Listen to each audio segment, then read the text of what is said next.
कृष्णं नारायणं वन्दे कृष्णं वन्दे व्रजप्रियं कृष्णं द्वैपायनं वन्दे कृष्णं वन्दे पृथासुतं सच्चिदानन्दरूपाय विश्वोत्पत्त्यादिहेतवे तापत्रयविनाशाय श्रीकृष्णाय वयं नुमः। यं प्रव्रजन्तमनुपेतमपेतकृत्यं द्वैपायनो विरहकातरया जुहाव पुत्रेदि तन्मयतया तर्वो विनेदोस्तं सर्वभूतहृदयं मुनिमानतोऽस्मि निगमकल्पतरोर्गलितं फलम् शुकमुखादिमितद्रवसंयुतं पिबत भागवतं रसमालयं मुहुरहो रसिका भुवि भावुका। ओम नमो भगवते वासुदेवाय। ओम श्री परमात्मने नमः। ओम श्री परमात्मने नमः। ओम श्री परमात्मने नमः। इस YouTube चैनल पे सभी भक्तगणों का हार्दिक स्वागत है, हार्दिक अभिनंदन है। श्रीमद् भागवत महापुराण के सप्तम स्कंध में त्रयोदश अध्याय, जिसमें कि यति धर्म का निरूपण और अवधूत प्रहलाद संवाद का वर्णन है। नारद उवाच कल्पस्त्वेवं परिव्रज्य देहमात्रावशेषितः ग्रामे करात्र विधिना निरपेक्षश्चरेन् महिम। नारद जी कहते हैं, धर्मराज, यदि वानप्रस्थी में ब्रह्म विचार का सामर्थ्य हो तो शरीर के अतिरिक्त और सब कुछ छोड़कर वह संन्यास ले लें तथा किसी भी व्यक्ति, वस्तु, स्थान और समय की अपेक्षा न रखकर एक गांव में एक ही रात ठहरने का नियम लेकर पृथ्वी पर विचरण करें। बिभ्रयाद यद्यशो वासः कोपि नाच्छादनं परं त्यक्तं न दण्डलिंगादेरन्यत किंचिद नापदे। यदि वह वस्त्र पहने तो केवल कौपीन, जिससे उसके गुप्त अंग ढक जाएं, और जब तक कोई आपत्ति न आवे तब तक दंड तथा अपने आश्रम के चिन्हों के सिवा अपनी त्यागी हुई किसी भी वस्तु को ग्रहण न करें। एक एव चरेद भिक्षु रात्मा रामो अनपाश्रयः सर्वभूत सुरक्षांतो नारायण परायणः। सन्यासी को चाहिए कि वह समस्त प्राणियों का हितैषी हो, शांत रहे, भगवत पारायण रहे और किसी का आश्रय न लेकर अपने आप में ही रमे एवं अकेला ही विचरे। पश्येदात्मन्यदो विश्वं परे सदसतो व्यये आत्मानं च परम ब्रह्म सर्वत्र सदसन्मये। इस संपूर्ण विश्व को कार्य और कारण से अतीत परमात्मा में अध्यस्त जाने और कार्य कारण स्वरूप इस जगत में ब्रह्म स्वरूप अपने आत्मा को परिपूर्ण देखें। सुप्त प्रबोधयो संध्यावात्मनो गतिमात्मदृक् पश्यन् बंधं च मोक्षं च माया मात्रं न वस्तुतः। आत्मदर्शी सन्यासी सुषुप्ति और जागरण की संधि में अपने स्वरूप का अनुभव करें और बंधन तथा मोक्ष दोनों ही केवल माया है, वस्तुतः कुछ नहीं, ऐसा समझें। नाभिनंदेद ध्रुवं मृत्युं ध्रुवं वास्य जीवितं कालं परं प्रतीक्षेत भूतानां प्रभवाप्ययम्। न तो शरीर की अवश्य होने वाली मृत्यु का अभिनंदन करें और न ही अनिश्चित जीवन का, केवल समस्त प्राणियों की उत्पत्ति और नाश के कारण काल की प्रतीक्षा करता रहें। नासक्षास्त्रेषु सज्जेत नोपजीवेत जीविकाम् वादवादांस्त्यजेत तर्कान् पक्षम कंचन संश्रयेत। असत्य अनात्म वस्तु का प्रतिपादन करने वाले शास्त्रों से प्रीति न करें, अपने जीवन निर्वाह के लिए कोई जीविका न करें, केवल वाद विवाद के लिए कोई तर्क न करें और संसार में किसी का पक्ष न लें। शिष्य न शिष्यान नो बन्घनीत ग्रंथानेवाभ्यसेत बहुन न व्याख्या मुपयुंजित नारंभा नारभे क्वचित। शिष्य मंडली न जुटावें, बहुत से ग्रंथों का अभ्यास न करें, व्याख्यान न दें और बड़े बड़े कामों का आरंभ न करें। न यदेराश्रमः प्रायो धर्म हेतुर्महात्मनः शान्तस्य समचित्तस्य बिभ्रयान्दूतवा त्यजेत। शांत समदर्शी एवं महात्मा सन्यासी के लिए किसी आश्रम का बंधन धर्म का कारण नहीं है। वह अपने आश्रम के चिन्हों को धारण करें, चाहे छोड़ दें। अव्यक्त लिंगो व्यक्तार्थो मुनेस्योन्मत्तवालवत् कबीर मूक वदात्मानं स्वदृष्टिया दर्शये नृणाम्। उसके पास कोई आश्रम का चिन्ह न हो, परंतु वह आत्मा अनुसंधान में मग्न हो तो अत्यंत विचारशील, परंतु जान पड़े पागल और बालक की तरह। वह अत्यंत प्रतिभाशील होने पर भी साधारण मनुष्यों की दृष्टि से ऐसा जान पड़े मानो कोई गूंगा है। अत्राप्योदाहरन्तीमितिहासं पुरातनं प्रह्लादस्य च संवादं मुनेराजगरस्य च। युधिष्ठिर, इस विषय में महात्मा लोग एक प्राचीन इतिहास का वर्णन करते हैं। वह है दत्तात्रेय मुनि और भक्तराज प्रहलाद का संवाद। तम शयानं धरोपस्थे कावेर्यां सह्ययां सहसानुनिं रजस्वलेस्तनुं देशेर्निर्गूढामलं तेजसम्। एक बार भगवान के परम प्रेमी प्रहलाद जी कुछ मंत्रियों के साथ लोगों के हृदय की बात जानने की इच्छा से लोकों में विचरण कर रहे थे। उन्होंने देखा कि तम शयानं धरोपस्थे कावेर्यां सहसानुनि रजस्वलेस्तनुदेशेर्निर्गूढामल तेजसम्। एक बार भगवान के भक्त परम प्रेमी प्रहलाद जी कुछ मंत्रियों के साथ लोगों के हृदय की बात जानने की इच्छा से लोगों में विचरण कर रहे थे।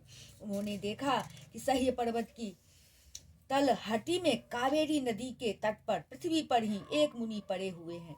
उनके शरीर की ददर्श लोकान विचरन लोक तत्व विवित्सया वृत्तो अमात्य कतिपय प्रहलादो भगवत प्रिय।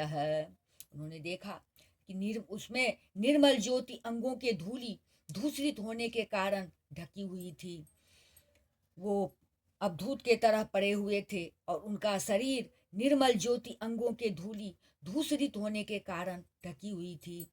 कर्मणाकृतिभिर्वाचा लिंगेर्वर्णाश्रमादिभिः न विदन्ति जनायं वे शोषा वेति न वेति च।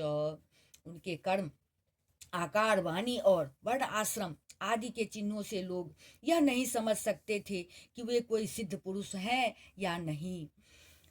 तम नत्वाभ्यर्च्य विधिवत पादयो शीर्षा स्पृशन बिभेत सूर्यदम प्राक्षीण महाभागवतो शुरः।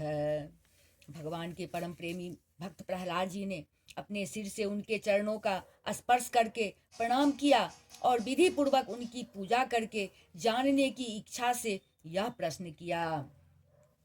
विभर्षिकायं पीवाणं सोद्यमो भोगवान्यथा वित्तं च बोध्यं बतां भोगो वित्तवतामिह भोगिनां खलु देहोऽयं पीवा भवते नान्यथा। भगवान, आपका शरीर उद्योगी और भोगी पुरुषों के समान हृष्ट पुष्ट है। संसार का यह नियम है कि उद्योग करने वाले को धन मिलता है, धन वालों को ही भोग प्राप्त होता है और भोगियों का ही शरीर हृष्ट पुष्ट होता है, और कोई दूसरा कारण तो हो ही नहीं सकता।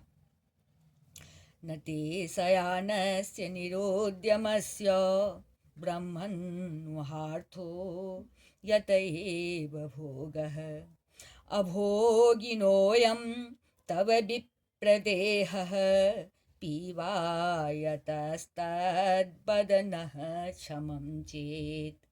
भगवान, आप कोई उद्योग तो करते नहीं, यूं ही पड़े रहते हैं, इसलिए आपके पास धन है नहीं, फिर आपको भोग कहाँ से प्राप्त होंगे? ब्राह्मण देवता, बिना भोग के ही आपका यह शरीर इतना हृष्ट पुष्ट कैसे है? यदि हमारे सुनने योग्य हो तो अवश्य बतलाइए। कवि कल्पो निपुणदृक् चिन्ह प्रिय कथः शमः लोकस्य कुर्वतः कर्म से तदवीक्षिता पिवा। आप विद्वान, समर्थ और चतुर हैं, आपकी बातें बड़ी अद्भुत और प्रिय होती है। ऐसी अवस्था में आप सारे संसार को कर्म करते हुए देख कर भी समभाव से पड़े हुए हैं, इसका क्या कारण है? नारदवाच सौत्यम दैत्यपतिना परिपृष्टो महामुनि स्मयमानस्तं भ्याह तदवागमृतयंत्रितः। नारद जी कहते हैं, धर्मराज, जब प्रहलाद जी ने महामुनि दत्तात्रेय जी से इस प्रकार प्रश्न किया, तब वे उनकी अमृतमयी वाणी के वशीभूत हो मुस्कुराते हुए बोले। ब्राह्मणवाच वेदेदं सुरश्रेष्ठ भवान् नन्वार्य सम्मतः इहो पर मयोर्णाम पदान्यध्यात्म चक्षुषा। दत्तात्रेय जी ने कहा, दैत्यराज, सभी श्रेष्ठ पुरुष तुम्हारा सम्मान करते हैं। मनुष्यों को कर्मों की प्रवृत्ति और उनकी निवृत्ति का क्या फल मिलता है, यह बात तुम अपनी ज्ञान दृष्टि से जानते ही हो। यस्य नारायणो देवो भगवानः हृदय गतः सदा भक्त्या केवल या ज्ञानम दुनोते ध्वांत मर्कवत। तुम्हारी अनन्य भक्ति के कारण देवाधिदेव भगवान नारायण सदा तुम्हारे हृदय में विराजमान रहते हैं, और जैसे सूर्य अंधकार को नष्ट कर देते हैं, वैसे ही वे तुम्हारे अज्ञान को नष्ट करते रहते हैं। अथापि बुरो महे प्रश्नस्तव राजन्यथा श्रुतम संभावनीयो ही भगवानात्मनः शुद्धिमिक्षताम्। तो भी प्रहलाद, मैंने जैसा कुछ जाना है उसके अनुसार मैं तुम्हारे प्रश्नों का उत्तर देता हूँ, क्योंकि आत्मशुद्धि के अभिलाषियों को तुम्हारा सम्मान अवश्य करना चाहिए। तृष्णया भववाहिन्या योग्य कामेर पुरया कर्माणि कार्यमानोहम नाना योनिषु योजितः। प्रहलाद जी, तृष्णा एक ऐसी वस्तु है जो इच्छा अनुसार भोगों के प्राप्त होने पर भी पूरी नहीं होती। उसी के कारण जन्म मृत्यु के चक्कर में भटकना पड़ता है। तृष्णा से मुझसे न जाने कितने कर्म करवाए और उनके कारण न जाने कितनी योनियों में मुझे डाला। यदृक्षया लोकमिमं प्रापितः कर्मभिर्भ्रमन् स्वर्गापवर्गयोर्द्वारं तिरस्यां पुनरस्य च। कर्मों के कारण अनेकों योनियों में भटकते भटकते दैववश मुझे यह मनुष्य योनि मिली है, जो स्वर्ग मोक्ष तिर्यग योनि तथा इस मानव देह की भी प्राप्ति का द्वार है। इसमें पुण्य करें तो स्वर्ग, पाप करें तो पशु पक्षी आदि की योनि, निवृत्त हो जाएं तो मोक्ष, और दोनों प्रकार के कर्म किए जाएं तो फिर मनुष्य योनि की ही प्राप्ति हो सकती है। अत्रापि दंपतीनां च सुखायान्यापनुत्तये कर्माणि कुर्वतां दृष्ट्वा निवृत्तो अस्मि विपर्ययम्। परंतु मैं देखता हूँ कि संसार के स्त्री पुरुष कर्म तो करते हैं सुख की प्राप्ति और दुख की निवृत्ति के लिए, किंतु उसका फल उल्टा होता ही है। वे और भी दुख में पड़ जाते हैं, इसलिए मैं कर्मों से उपरत हो गया हूँ। सुखमस्यात्मनो रूपम सर्वे हो परतिस्तनुः मनः सौ स्पर्श जान दृष्ट्वा भोगान्यश्वप्यस्यामिशं विशन। सुख ही आत्मा का स्वरूप है। समस्त चेष्टाओं की निवृत्ति ही उसका शरीर, उसके प्रकाशित होने का स्थान है। इसलिए समस्त भोगों को मनोराज्य मात्र समझकर मैं अपने प्रारब्ध को भोगता हुआ पड़ा रहता हूँ। इत्येतदात्मनः स्वार्थं संतं विस्मृत्य वै पुमान् विचित्रा मसति द्वैते घोरामाप्नोति संस्कृतिम्। मनुष्य अपने सच्चे स्वार्थ अर्थात वास्तविक सुख को, जो अपना स्वरूप ही है, भूलकर इस मिथ्या द्वैत को सत्य मानता हुआ अत्यंत भयंकर और विचित्र जन्मों और मृत्युओं में भटकता रहता है। जलम तददोदभवैश्चन्नम हित्वाज्ञो जल काम्पया मृगतृष्णा मुपाधावेत यथान्यत्रार्थदृक्स्वतः। जैसे अज्ञानी मनुष्य जल में उत्पन्न तिनके और शेवार से ढके हुए जल को जल न समझकर जल के लिए मृग तृष्णा की ओर दौड़ता है, वैसे ही अपनी आत्मा से भिन्न वस्तुओं में सुख समझने वाला पुरुष आत्मा को छोड़कर विषयों की ओर दौड़ता है। देहादिभिर्दैवतन्त्रे आत्मनः सुखमि अतः दुःखात्ययं चानीसस्य क्रिया मोघा कृता कृताः। प्रहलाद जी, शरीर आदि तो प्रारब्ध के अधीन है। उनके द्वारा जो अपने लिए सुख पाना और दुख मिटाना चाहता है, वह कभी अपने कार्य में सफल नहीं हो सकता। उसके बार बार किए हुए सारे कर्म व्यर्थ हो जाते हैं। आध्यात्मिकादिभिर्दुः खैर्विमुक्तस्य कहिर्चित् मर्त्यस्य कृच्छोपनतेरर्थे कामे क्रियेत किम। मनुष्य सर्वदा शारीरिक, मानसिक आदि दुखों से आक्रांत ही रहता है।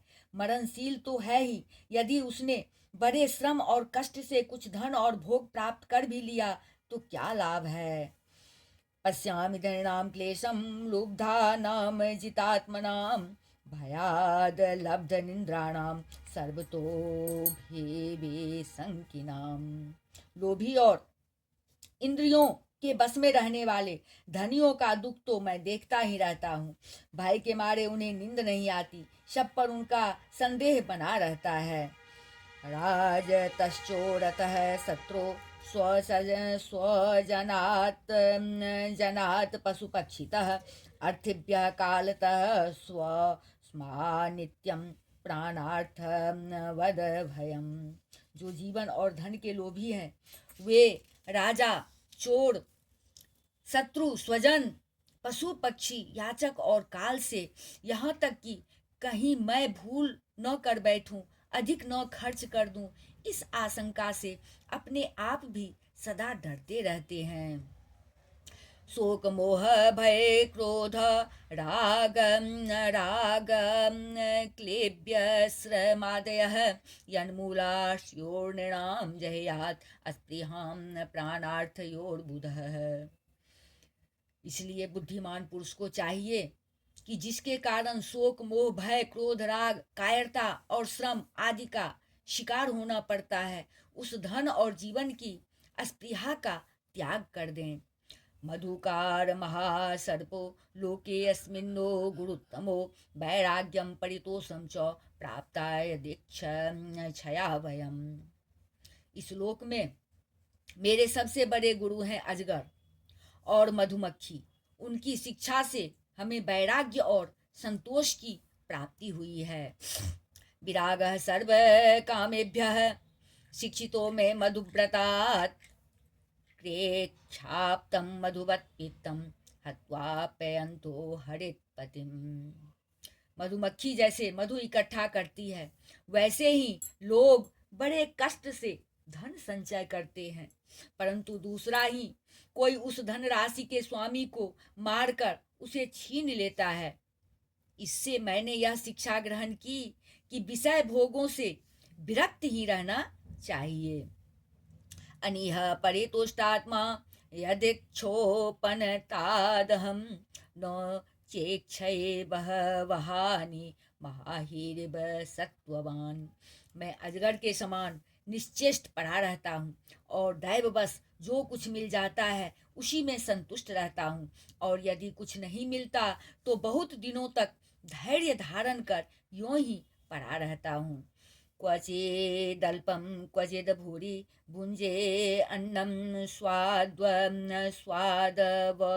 वा क्वचित् भूरि गुणोपेतं गुणहीनमुत क्वचित्।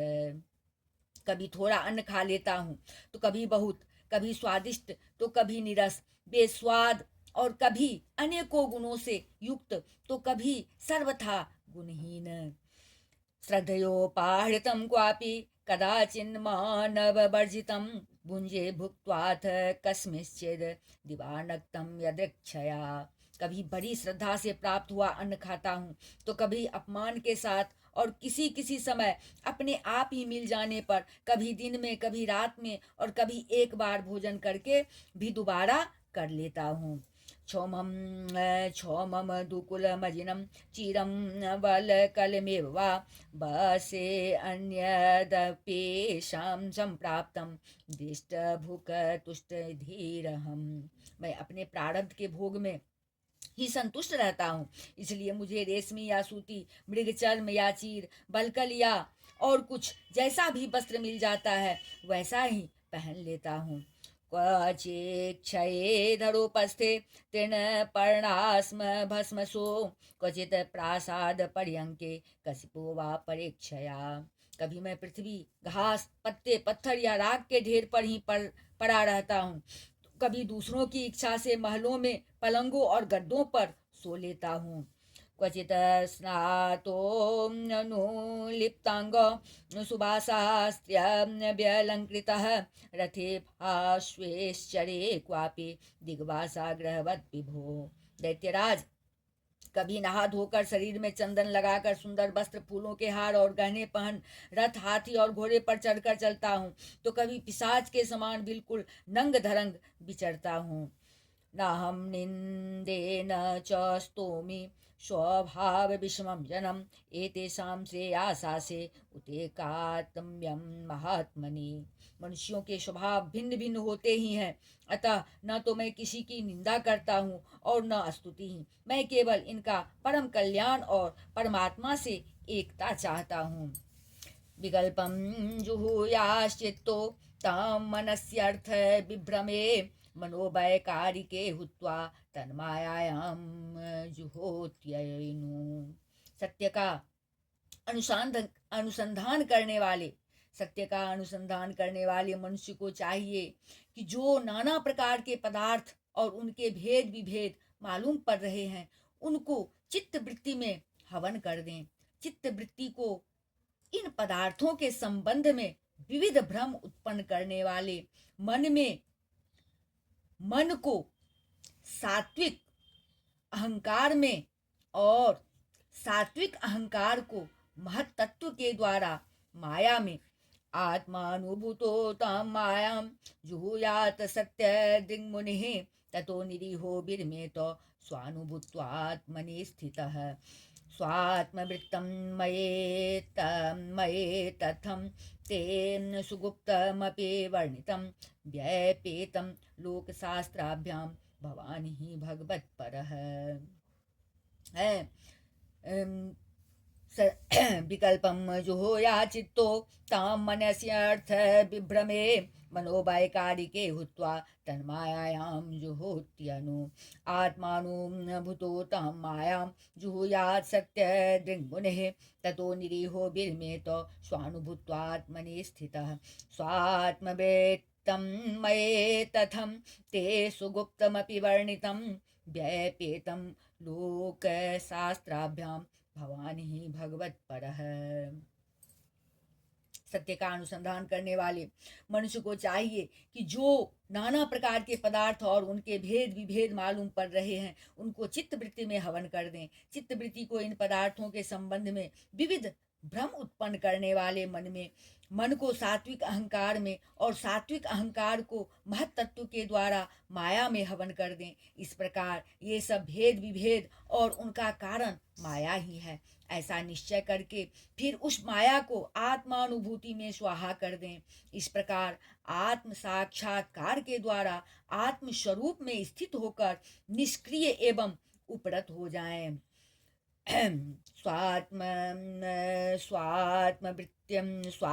स्वात्मवृत्त्यं मयेतथं ते सुगुप्तमपि वर्णितं व्यपेतं लोकशास्त्राभ्यां भवान् ही भगवत्परः।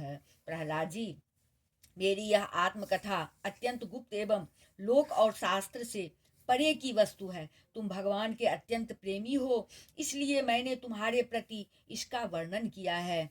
नारदवाच, धर्मं पारमहंस्यं वै मुने श्रुत्वा सुरेश्वरः पूजित्वा ततः प्रीत आमंत्र्य प्रयो गृहम्। नारद जी कहते हैं, महाराज, प्रहलाद जी ने दत्तात्रेय मुनि से परमहंसों के इस धर्म का श्रवण करके उनकी पूजा की और फिर उनसे विदा लेकर बड़ी प्रसन्नता से अपनी राजधानी के लिए प्रस्थान किया। इति श्रीमद्भागवते महापुराणे पारमहंस्यां संहितायां सप्तमस्कन्धे युधिष्ठिर नारद संवादे यति धर्मे त्रयोदशोऽध्याय। बोले वृंदावन बिहारी लाल की जय, राजा रामचंद्र की जय, अम्बा जनक नंदनी की जय, भास्कर भगवान की जय, बजरंग बली की जय, श्रीमद्भागवत महापुराण की जय। बोलिए सब संतन की जय।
राधे, जय जय श्री राधे।